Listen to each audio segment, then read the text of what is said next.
Well, welcome back, gentle readers. I hope everyone's having a fabulous start to the weekend.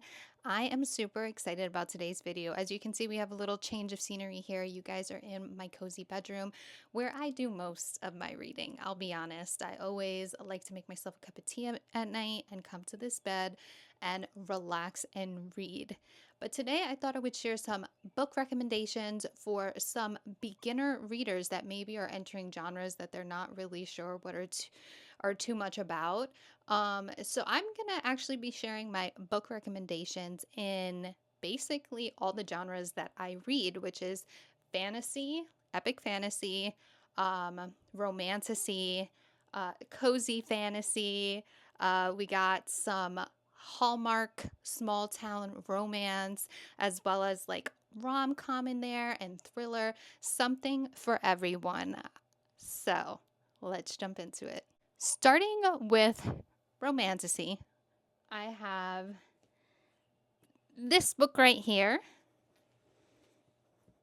It's actually a part of a series. It is A Court of Thorns and Roses by Sarah J. Maas.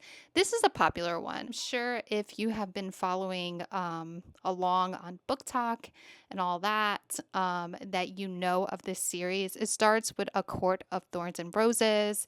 It is a series right now that has 5 books in it, and they are not small. Not gonna lie to you, you guys, these are big reads. She's big, you guys. She is thick and she is beautiful, and she will have you broken and in tears. But it is a good place to start. When I started my reading journey, this was the series that made me fall back in love with just reading in general. So the first book is A Court of Thorns and Roses. The second is A Court of Mist and Fury. The third is A Court of Wings and Ruin. The fourth, this is a really cute little in between break from all the chaos. I know it gets some bad rep. I think like it gets some bad like feedback sometimes when I look online on Facebook groups and things like that, kind of that it wasn't necessary, but I needed this in my life, especially after all the chaos and just craziness going on in the first 2 books. So I'm kind of glad that this particular series comes with like a little holiday special in between. But this one is called A Court of Frost and Starlight. The last one is A Court of Silver Flames, and I absolutely love this one. This was my favorite one. I know the main character in it isn't really liked that much. It's her story, but honestly, I love her. And I think if there's anything to say about her is that she's the perfect example that anyone can grow and change and just become a better person. And I'm going to leave it at that. I hate spoilers, so I'm not going to spill anything in these particular books that I'm sharing. But I will say, A Court of Thorns and Roses, if maybe you're in a reading slump or you have maybe like the desire to want to start reading fantasy, but you don't know where to start, this is a good place to start. It's not too complicated. The magic system isn't that complicated. There's things that you're able to figure out kind of on your own, and that's what I love most about it. Next up is what I would consider epic fantasy, and that would be Fourth Wing. It is a series just like Akatar, but it is everything you would really expect from fantasy. It has politics, it has war, it has dragons. It is brutal, it is violent in the best way. So, Fourth Wing would be my epic kind of fantasy. Recommendation, I do believe I'm actually currently in the middle of this series. This series is 3 books strong right now. I believe the author is not finished with it yet, so there's more great literature to come, which is always awesome. I love to hear when, great writers are still writing. But this particular series starts with Fourth Wing. Great book. The middle book is Iron Flame. Look at those amazing dragon details on the edges. I love that. And the last book that just recently came out is Onyx Storm. I am actually currently reading this one. It is so good, but it took me a long time after reading A Court of Thorns and Roses to find anything that would make me feel the way I felt when I first read ACOTAR. If you are a reader, you know what I mean. Like sometimes you get so like brought in and pulled into a world in a series that after that you're just chasing that reading high forever. Like you cannot find anything that even compares to what you're used to reading, and that has changed with Fourth Wing for me. Um Fourth Wing has just a beautiful way of showing the world front of fantasy, and you almost love all the characters instantly. And this is not a world you want to love every character in, because let's just put it like this, no one's safe, you know? So I love when authors don't just focus on the main character and the love interest. I love when the side characters play their role and they're memorable. And this is also humorous, it's funny. It's just great. It's just great. I absolutely 100% recommend this. It's easy to read in the sense of like you will be sitting there for an hour and realize you breezed through 3, 4, 5 chapters and be like, wow, it's only been an hour. Like, but it is easy to read. If you're new with fantasy, maybe you're thinking about picking up a fantasy novel, I would start with this series. Honestly, it's so great. It's so great. It's the magic system is not complicated at all to keep up on. It's it's very well explained, and it will keep you on the edge of your seat. I will say every chapter ends in a way where you're like, "Oh, I was going to stop reading, but I really want to see what happens next." And I love books that do that to me, especially. I love books that like literally keep me reading on the edge of my seat and build me up just to break me down. I like the emotional roller coasters that come with fantasy. I really do. I think that's what make them special. And I think they make it, even though it is fantasy, they make it very realistic, you know? Not everyone gets happy endings in real life, and in fantasy it's the same, and that's why I've loved fantasy for so long. So that would be my epic fantasy kind of recommendation for anyone who's looking into that. The next genre we are moving on to, I like to call this one Hallmark seasonal kind of rom-com-y vibes, but I'm going to stick with this particular series as more Hallmark movie romance type of genre. And that is Lori Gilmore's Dream Arbor series, starting with The Cinnamon Bun Bookstore. It's just fabulous, you guys. It's a great book that honestly has all the cozy vibes of Gilmore Girls, all the cinnamon spice that you'll ever want. Like, it's amazing. The great thing about this series is they come out seasonally for the most part. So this one came out around the fall time, and you can see like the fall vibe on the book itself. Um, and I love seasonally reading. I don't always seasonally read, but I do love having a good on theme moment, especially in the fall. And the Cinnamon Bun bookstore really did that for me. So she has this one in the series. She also has a pumpkin one for really forgot what it's called, pumpkin spice latte. Or honestly, I can't find the book. I've been looking for it all afternoon and I can't find it. But this was like the second one that she ended up writing that was very like fall themed. But she does have another one in this series. You can buy the complete series on Amazon or Target or Barnes and Nobles. but they're all great. They're all great. They're wholesome reads. They're sweet. They're fast reads. So if maybe like you're someone who doesn't like staying in the mushy world too much, um, it's not a super long read. They're a pretty good size. This is the one that just came out, and this was a great read. Kind of like an enemies to lovers situation, and it's great because the town has history. All the people in it have friends, and those are the couples that every book is based on. And I kind of love that Gilmore Girl kind of vibe to it, that everyone has their own little romantic story.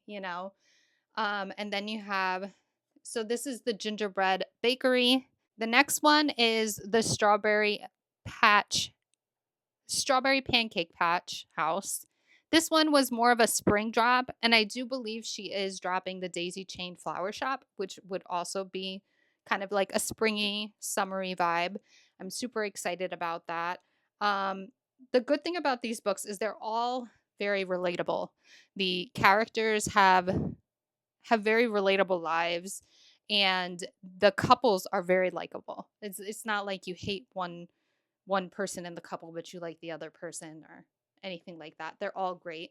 And the last one I want to recommend to anyone with like a hallmarky romance type of vibe, that you like something lighter and softer, is The Christmas Tree Farm. This one was amazing. I absolutely love this one. I will say these this series does have a little bit of spice in it. I don't know if you're into that or not, but if you are, just if you are reading it for the first time, I do want to throw that out there. This does have a little bit of spice to it. It doesn't look like it would, but it does. Now, it would probably be good to mention this as well. This doesn't look like it has spice in it, but it has a ton of spice. Like 3 to 4 out of 5 peppers on the spice 1 to 5 scale. Same with this. Very four, like a 4 in spice, very high spice. If you don't want any spice whatsoever, I'm sure there are some books out there. Unfortunately, I tend to not gravitate to those. So, um, but I will say, when I bought this series, I didn't expect it to have any spice. Um, but it does have some. A low, a low scale, but some. Um, Next, moving on to like a rom com romance.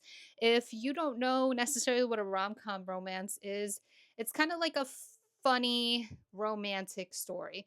And this one, I couldn't find one on my bookshelf that wasn't more rom com than this. And it's called My Roommate is a Vampire. It's by Jenna Levine, and it is about a girl who moves in with a roommate that, obviously, he's very attractive, but he sleeps all day and is up all night. And there's only one reason he would be doing that, and it's because he's a vampire. She finds out after he's a vampire. Now, when I say vampire, I don't mean like um Vampire Diaries situation, and I love Vampire Diaries, don't get me wrong, but this is a more light, funny, light-hearted read. It's not dark vampire. Let's just put it like that. So that's why I consider kind of this is kind of the premise to me of like a rom-com, and I loved it. I usually read that one over again during the fall time. If I don't have a seasonal read, I'll pick it off my shelf and read it. Um, Moving on, cozy fantasy. I recommend cozy fantasy to literally everyone because I feel like it is something that can make you feel good. Cozy fantasy is always a feel good read. There is never a regret I've ever had picking up a cozy fantasy. The atmosphere, the ambiance, the escapism of reading a cozy fantasy is like opening the door to your childhood self and saying, "Come back in here." Like there's something whimsical and beautiful about cozy fantasy, and I'll always love cozy fantasy. The first one is my all-time favorite cozy fantasy, The Spell Shop by Sarah Beth Durst. Look at that cover. That alone, I don't know if that doesn't sell you. I don't know what will. This is an absolutely amazing book. The atmosphere, the lure, the magic, all of it is soft and easy to understand. But really, what drives the coziness is just the ambiance of the worlds and the world building in it. And it's just an amazing, I mean, in this specific book, there is a character that is a tree plant, like a plant. Like you never expect to fall in love with this character. He's a spider plant or something, and you fall in love with him because he's funny and he's cozy, and it's just an amazing, amazing book. I would recommend this to anyone. um, no spice whatsoever in this book either. So if you're a less spicy person, this would be the genre for you, kind of cozy fantasy genre. Moving on. This one I read last year for the first time, and I have to admit, I loved every minute of it. It is called Welcome to the Fae Cafe, and honestly, it is one of my favorite books. It's by Jennifer Krupp, and actually, she's a self-published author, so she is actually on Amazon. This book, I will link it if I can find it. But it's a great cozy tale. You know, I love that it involves a coffee shop, anything with coffee, cozy cups of coffee. You know, I will 100% read. I love that the Fae aspect of it is very easy to understand. The magic is easy to understand. The Fae aren't just brooding. I, don't- I hate to say it like that, but I find this in common with all the Faes in stories, and they're usually just brooding, grumpy, unimpressed men, muscly men. These Fae are muscly, but they're actually humorous. They're funny. They have to learn the art of making coffee, which is hilarious to watch and to learn. And then they actually get into it. So they're making up their own lattes and things like that. And that's the comedy of it. But overall, it's a very cozy feel read. I absolutely love it. Now, moving on to the thriller side of things. I will say I'm not a big thriller girly. I don't I don't read a lot of thriller. I If I do read it, it's during like the Halloween time, and I'm just not a huge thriller fan. But I did enjoy this one, and it is The Perfect Marriage by Geneva Rose. And I just thought it was a great read, honestly. Kept me at the edge of my seat. Um It had a great twist at the end. I don't want to give too much away, but it was wrong in all the right ways. Let's just put it like that. I absolutely love Geneva Rose. I actually picked up the second part of this book, which I think is called The Perfect Divorce or something. I didn't I I have it on my bookshelf. It's been sitting there a while. I haven't read it yet cuz I've been waiting till the fall to read it. But, you know, I try to keep you know, myself open to reading new genres. It's just more of a thing of like I have to be really, really into it. So thriller is like something that I'm struggling with to really get into. But that is all my reads. If you want, I'll leave a list down below just so that you can refer back to them if you want to pick up any of the romantasy, the epic fantasy series, the rom-coms, the Hallmark movies, the thriller. I'll leave the cozy fantasy. I'll leave all my recommendations for some of my favorite genres down in the info box below. If you are new here, please, and you love reading, subscribe to my channel. I also started a Facebook group over for my readers, and it's called the Enchanted Book Lovers Lounge. I'd love for you to head over to Facebook and become a member to the group. I mean, we can all talk books and, genres and book boyfriends and all sorts of things. And I would love for you guys to join me over there on that. Until next time, my friends. May your mugs always be filled, your candles always lit, and your corners always cozy.